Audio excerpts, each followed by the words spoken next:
It's a new day, and you wake up early, grasped with a desire to go outdoors. You decide breakfast for one doesn't sound too bad, and maybe a walk. Greasy's isn't too far, and the food there was pretty good. You'll be back before anyone even knows you're gone. To fend against the morning chill, you pull on Stan's jacket, which you haven't yet returned from yesterday. You didn't see him when you got up, so it wouldn't hurt to wear it one more time, would it? Nico, stop. Stan, you're never getting that jacket back. This is what happens when you lend someone your jacket. You never get it back. Yeah. It's like that post where the couple has matching hoodies or whatever. Like, here's the key to get your girl not to steal your hoodie. And someone's response was just like, you fool, now she has 2 gray hoodies. Yes. Love that post. When you arrive at Greasy's diner, you're immediately greeted with the scent of fresh coffee and sizzling bacon. Looking around at the other diners, you'd guess this is the breakfast rush. Of course, in a small town like this, that means about a dozen other people are here. Up, we're being told to save. Oh, okay. Uh-oh. Boom, pow, right in the kisser. Oh, shit. Fuck! Something's gonna go down. You've only been in Gravity Falls a week, but you're starting to learn some of the names, and Stan's refresher yesterday helped some too. That big burly guy over there with the bushy red beard you're struggling to recall his name. Let's see, it was... Dan. Hey, Dan. That was that's me! You. Sorry. Hey, Dan! I was still doing the narration, I was just like in the mode. Huh? I don't know why I'm voicing around like that. Hey, you're the tourist staying with the Pines. I can't mimic Manly Dan either, damn. Wait, what are some good, My kids are off somewhere else, so I got an open seat if you need it! It would be nice to talk with someone other than the Pines for once. While fun, their hijinks can get tiring even for you. I saved it, so we can play the sit with him route later, and do the sit by yourself route right now, to see what the secret thing is. Thanks for the offer, but I'll have to pass today. Suit yourself. I don't know. I apparently can't mimic anyone. You're doing good, Dipper. I'm gonna just start voicing everyone like Toby Determined, and then I'll do a great job. No. You see yourself at an empty booth near the far corner. After a few moments, the waitress approaches your table, and you recognize her as Lazy Susan. So, stranger, not here with the Pines this time, huh? What's your name, anyway? Oh, I'm Loot. Well, Loot, what can I get for ya? You give Lazy Susan your order, and she leaves you alone at your booth. Left to wait, your thoughts drift towards Stan. Ooh. Your eyes drift easily closed.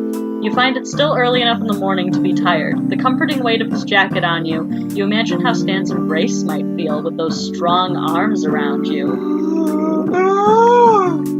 He used to box, didn't he? You wonder how he'd look like that, and then you remember his offer to teach you a thing or two, and imagine how he'd look giving you private lessons. And despite knowing it'd be unrealistic, oh my god! It comes to mind anyway. Oh, hot damn. I think I know who drew that. Not sure. I might be wrong. Well, you can check the credits later. Yeah, I'm pretty sure I know. Check out them arms, though. I think that was Engineer Report. Thank you, Mark! You snap back to a sudden awareness of your surroundings. Face flushed with the heat of embarrassment, you shake off those thoughts. Where's the chill of the morning when you need it? At that moment, Lazy Susan comes back with your order. God, it smells really good. Here you go! So, I've been seeing you around here at the Pines and haven't even had the chance to talk to you yet. Mind if I stay for a bit? Not at all. Ask about Stan. Nice. Do you know Stanley Pines? She laughs. Who doesn't? Oh, he's a real charmer. Such a handsome fella. We almost had something once, but it didn't work out. It's so strange. I called him every night. So how are things going with him? What? You two looked close. Saw you on the lake while I was fishing for dinner. Bet he's the real catch of the day, am I right? This is so cute. Laughing, Lazy Susan elbows you companionably, but you're speechless. She winds down with a sigh. Am I right? I'm right. Let's ask about the town. So, how long have you lived in Rabbit Falls? Oh, my whole life. Besides what happened last summer, it's always been a nice town. Nice people. And nice food, right? Yeah, it's great. But, what happened last summer, if you don't mind me asking? Oh, well, never mind all that. Ask her about the diner? Let's just go on, please. Yeah. So, are you the owner? Oh gosh, no. I'm just a waitress. Been here ever since I was a teenager. Me and Matilda have been the only waitresses here for years, but we've had a promising new trainee working here since the spring. I was fucking right. Nice. She points out the window to where a blonde girl around Mabel's age is shooing a raccoon away from the diner's trash cans. Lazy Susan puts her hands on her hips with pride. We're starting her out small. Woodpecker's next. Well, I better get back to work. It was nice to meet you, Loot. Enjoy your breakfast. And you do, digging back into your breakfast with gusto until your meal is again interrupted, this time by the buzzing of your phone from inside your pocket. Huh, it's a call from a number you don't recognize. Pick up. Maybe this one won't be from a telemarketer. Hello? This Loot? Wait, Sam? Yeah, it's me. Look, I've got a surprise waiting for you back at the shack. Think you can get back over here from wherever you are? The surprise sounds intriguing, so you promise to be there after breakfast. It's not long until you finish up, pay for your food, and head out the door. As you approach the shack, you spot Stan already outside. Hey, I was about to call again to make sure you didn't get lost. You planned this sort of timing or what? It comes naturally. What's the thing you want to show me? You'll see. Just follow me. Stan leads you to a room in the back of the shack that you remember being used mostly as a storage place. Now, though, the furniture has been pushed aside and boxes have been stacked against the walls to make room for what looks like A boxing ring? It looks ragtag, hand-constructed, and distinctly homemade. He pulled this together just this morning. Oh, And more than that, are you psychic? You just left your boxing lesson fantasy on hold in the diner. Oh my god. I started putting this together last night after everyone went to bed. Oh my god. I was admiring my new clowning again, thinking about our drive last week, and remembered I offered to show you how to throw a better punch. Stan shrugs, casual, as though he hadn't already put loads of work into what he's prepared for you. Okay. So what do you think? Ready to learn how to hit? Yes, absolutely. Yes, definitely, absolutely. Whoa, someone's eager. What are you doing? He grins though, relieved, and it's like a weight came off his shoulders. Wait. This is date 4. Maybe we can finish the thing tonight. Okay. Did he think you might have said no? Well, here. From his pocket, he pulls a roll of what looks like gauze tape. Before we even do anything, we gotta wrap your hands properly. You could get hurt otherwise. He takes one of your hands in his, looping the tape around your thumb and winding it around your wrist, then up around your hand, wrapping it snugly. He pulls the tape between and through your fingers as they rest on his palm. His hand is warm, the warmth seeping into yours as he holds it. It's faint, but you can feel the roughness of his palm, and you watch as he works, confident but careful. It shouldn't affect you as much as it does. You should feel neutral, grateful, nothing more, but when it's him, and the two of you are nearly face to face, the act holds undeniable intimacy. He pulls the tape back around your thumb, then around your knuckles expertly. It feels tight. No, not tight. Secure. Stan finishes the wrap at the wrist, and you watch him pull the tape towards his mouth. Clenching it between his teeth, he jerks his head to sever it. Oh, that's hot. The remainder is then wrapped back around, snug and complete, and Stan smiles down at his work. Me, the ace. Oh, that's hot. He doesn't look up at you yet, but if he had, you would have been embarrassed by the expression that's on your face. Other hand now. You offer your other hand, and he starts on it, same as before. This time you watch the act less and watch the look on his eyes more. It's his focus, you find, and care underneath it. You could see it in every pull and twist of the tape, a conviction to protect, to secure. I think that Allison's gonna die over here. I'm like swooning. You are. You're like leaning on me. It's okay. But I wanted to let the stream know that you're leaning on me. I'm swooning. Oh. Yeah, literally. You're so lost in the sight that before you know it, he's done and looking at you again. Alright, not too tight, is it? Nope. Well, let me show you how you should be standing. Standing? Is there something wrong with your posture right now? Stan starts giving some sort of explanation, but the moment he steps up to you and places a hand at the small of your back to guide you, words lose their meaning. Oh, shit! You don't want to be too stiff, you see. He directs you, smoothing out the line of your shoulders, widening your stance, placing guiding hands to show how you should be positioning yourself. He's talking again, but you're more than a little distracted. And that's why we do that. Make sense? Yeah. Lute, you fucking liar. Good, now on to punching. I've got some personal experience with the way you hit. I already apologized for that. And it could use a lot of work. Kid, I'm telling you, I barely felt it. Here's how to direct that strength. He demonstrates, moving to your right to assume the same stance he guided you into, and swinging through empty air. He does it again, slower this time for him to explain how to shift your weight, where to start from, where to go. Then it's your turn, and after a couple of swings of your own, the hands-on-hand guidance is back. Stan's hands, first resting briefly at your waist to adjust the twist of your torso, go next to your shoulders, nudging you into a better balance. Then he corrects the movement of your arms, and his chest is warm at your back as he reaches to show you where to go. Ooh. Your breath catches. Yes, there!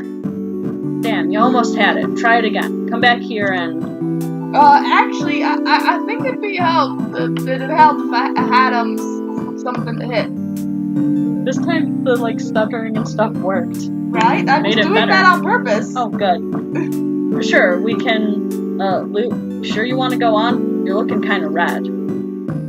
This unexpected intimacy is a little overwhelming right now, and he's still so close to you. Especially after what you'd heard at the diner today, that whatever you have with him is obvious. It has you a little on edge. I'm fine. You put the whole room together and you haven't even used it yet. We should. For that, you're gonna need these. He holds up a pair of standard, albeit a bit old, boxing gloves, handing them to you. You have some trouble putting them on. They're a little big. Oh, he's got big, strong hands. Yeah, he does. Hold on, let me do it. I'll lace them up for you. He takes your hand again like earlier, pulling the laces of the glove tighter and tighter until the fit is snug. Is that too tight? No, that's fine. He ties it off and takes your other hand, cradling it in his own for a moment before his hand moves up, brushing along your wrist. He pulls the laces together, and as he does, you steal a look at his face. There's that same focus, that same care. The longer you stare, the more you feel the heat rushing to your face, turning it red. How about that? It feels perfect. He looks up, and his eyes lock with yours. He looks away, clearing his throat with a gruff cough, and you notice now it's his face that's pink. Yes! We should, get started. It's nice to see you aren't the only one affected, as you watch Stan quickly wrap his own hands with a lingering flush on his face. He pulls on a pair of fingerless gloves next, and walks into the makeshift ring. You're gonna try to land a hit on me, alright? What, you're just going to stand there and let me hit ya? Stan laughs, shaking his head. You think I'd make it that easy on you, Luke? No, I'm gonna be hitting back. Of course, I'm not gonna let any of my hits land, but it'll stall you long enough to make it a challenge. Remember what I showed you, jab, swing, and block. Putting them in action is just the next step. Boxing's pretty simple when you get down to it, but it's all in the timing. You need to know what that other person in the ring is thinking. It's almost like a dance. That other person in the ring, even though you're up against each other, they're as much your partner as they are your opponent. Even though you're going head to head, you have to be willing to get intimate with them, knowing the right moves at the right time and in the right place. You wind up forming a bond with your opponent. Damn, Stan. This is fucking thirsty, too. Right? Boxing is a lot like ballet, except there's no music and the dancers beat the shit out of each other. I forget where I heard that quote. He wants the loot. Yes. You nod and step up to join him in the ring. Where did you learn so much about boxing? Well, when we were kids, my brother and I had it a little rough. We unlocked his tragic backstory. The music changed. Yeah, it did. We weren't too popular with the other kids in the neighborhood.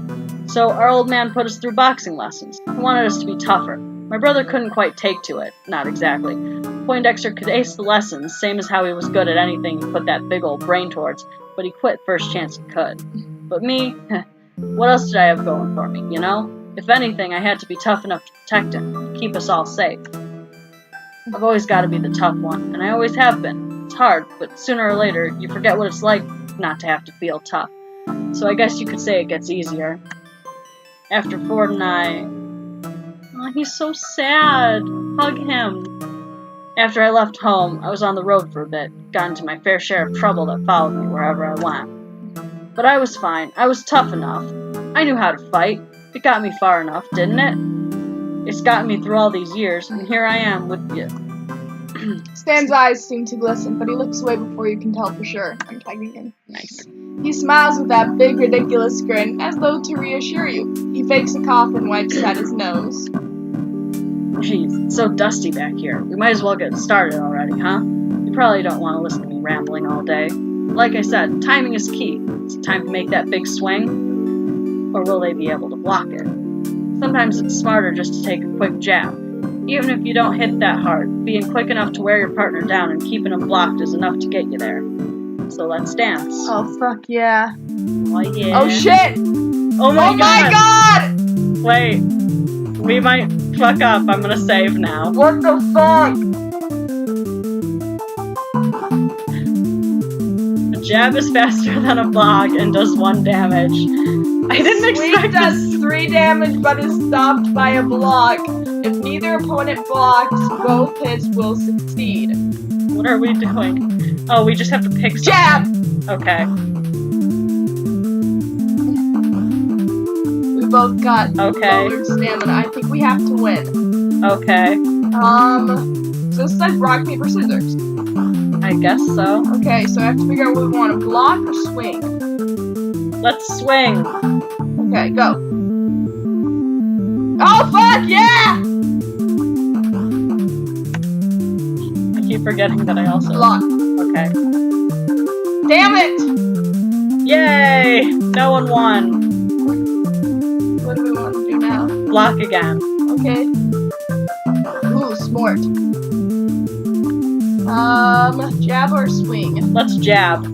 Go. Damn it. Swing. Go for it. Oh, shit! We're gonna win. Stan's looking really sweaty. You're close to having him. Go for a block, just in case. Ooh, that was Smart. That was smart. Do you want to do another swing, or? Yeah, let's see if we can get him. Oh shit, we got him! Stan's panting by... Oh wait, you are being narrated. Stan's panting by now, sweat shining at his forehead and collarbone. Alright, I'm calling it. Stan laughs. It's been too long since I had a decent fight. Hey, you were great. You laugh too. The two of you lock eyes again, and there it is. That warmth, that redness. You're both covered in sweat, out of breath, and even though you're both exhausted, you still pick up on the light in his eyes. An eagerness.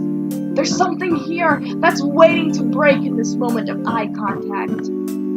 Breaking the silence, you decide to be the first to act this time. You know what? I think I'd love to dance with you sometime. Nice. Ooh, Yeah, we should do this again. definitely. But I mean, I think I'd really like to dance with you in a more literal sense. Not as opponents, but together. You and me. You hope he feels this too. This connection, this chemistry you have. It can't just be you. Your breath is held, nervous, and while it felt like time stood still in the space of that pause, just a second later, Stan breathes in, and then he speaks. I'd like that, you know? I'd really like that. He's smiling in a way that lights up his face like you haven't seen before. Aww. You're smiling too wide and goofy, full of a sheer giddiness you can't contain. There's something intoxicating about it. Nerve. With that feeling running through you, it's a hard fallback turn. Hey, do you you help me get these gloves off? Stan laughs, loud and free, and obliges. It's just an excuse for more hand-holding. Not safe for work hand-holding. It's later that day, just after dinner, when you get around to telling Stan about your time at the diner. So, I guess I'm asking, is it always like that around here? People talking about my love life? After you survived Mabel, everyone else is small fry. There's not much to talk about in this town, so when a tourist crashes their car into the jewel of the town at the peak of the season, that's prime material. Jewel of the town. Stan, you're so full of yourself. Never change. Enough of that, though. I thought we could have a private movie night. Ooh, private? You know, to wind down a little. I keep the movies in that cabinet there. Go on and pick one. You open up to reveal stacks of VHS tapes and a few DVDs. What do you want to watch? Oh no. Heartrending classic drama. Okay. Are you sure you don't want a horror film? Heartrending classic drama, okay. Because Stan will love that. True. It's an old black and white movie about a young woman whose lover has to leave the country to pursue his dreams. At the film's climax, right as he's about to get onto the boat to sail off for foreign lands, the lovers kiss as violins swell. They promise never to forget each other, and he sails away, knowing they'll never see each other again. You hear sniffling, and after confirming that it didn't come from the TV, you realize it's coming from your left, from Stan. He's resolutely staring at the TV with a deep-set frown on his face, but his eyes shine with withheld tears. Told you. Yeah, I know. I just wanted to reference the, you snuggle up, scare the girl thing. But Luke's not a girl. I know. Huh. Stan really is a romantic at heart. Good call, Mabel. You act like you didn't notice and continue to watch as the heroine returns to her average life, clearly no longer satisfied with the mundanity. Feeling comfortable, you shift your position a bit to rest your head on Stan's shoulder. Aww. Getting sleepy? A little. But I gotta see how this ends. There's no way she's just gonna go on like that.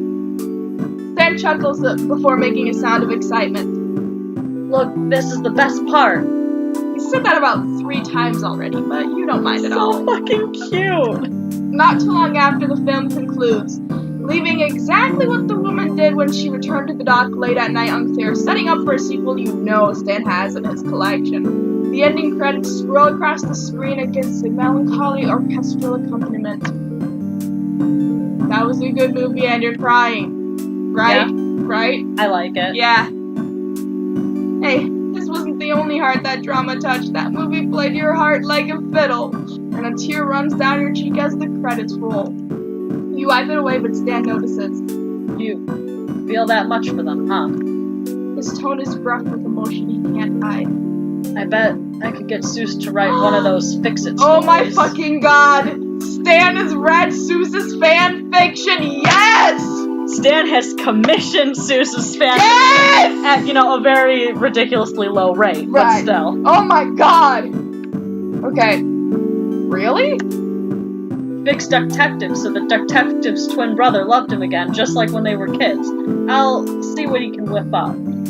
That is so fucking heart-wrenching. Oh my god.